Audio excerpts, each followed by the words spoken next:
Hey guys, welcome back to my channel. So today we're going to make pichi-pichi. So for 1 kilo of grated cassava, we will be adding 1 1/2 cup of brown sugar.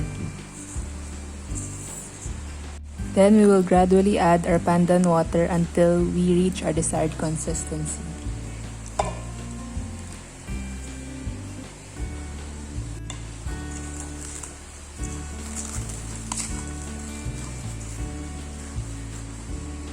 So as you can see, the consistency is not so smooth because we didn't use a fine grater, but if you want, you can blend this to get a finer consistency.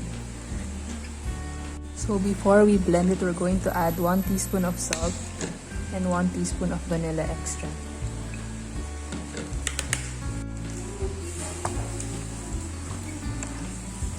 Then we're just going to transfer some of the mixture to the blender to get a finer mix to our cassava.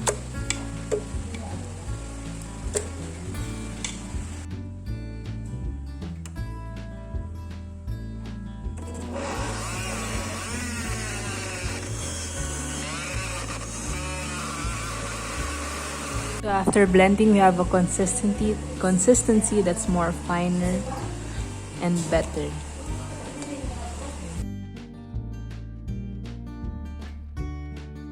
So now let's oil our molds.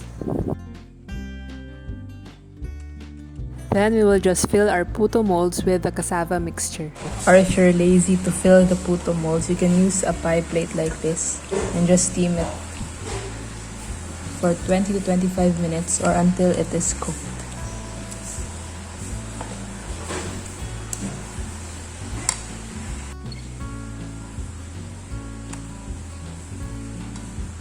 So this is the finished product of my pichi-pichi. We will be coating it with cheese, but you can also coat it with some desiccated coconut. So I've already oiled my molds, but it's still quite hard to unmold it. I think you have to cool it completely to really unmold the pichi-pichi faster. Oops.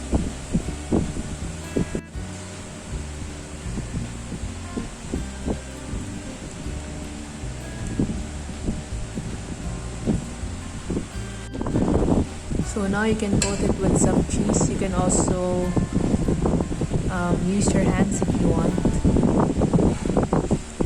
Here's our finished pichi-pichi.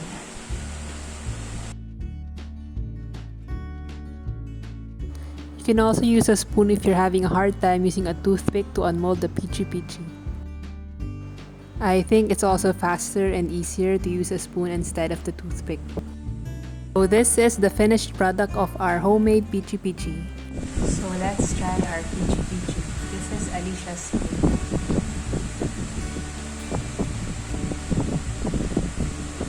I think by this time I've already eaten 7 pieces of this. The pandan water made so much difference to this pichi-pichi.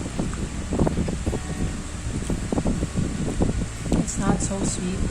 The texture is quite softer than the usual because I didn't put any lye water. You can put lye water if you want a firmer texture compared to this.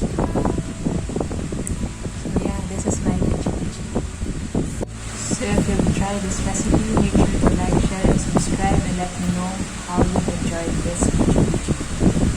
Bye and stay safe. Jumbo! Pinky? Chubby! Jumbo! Jumbo!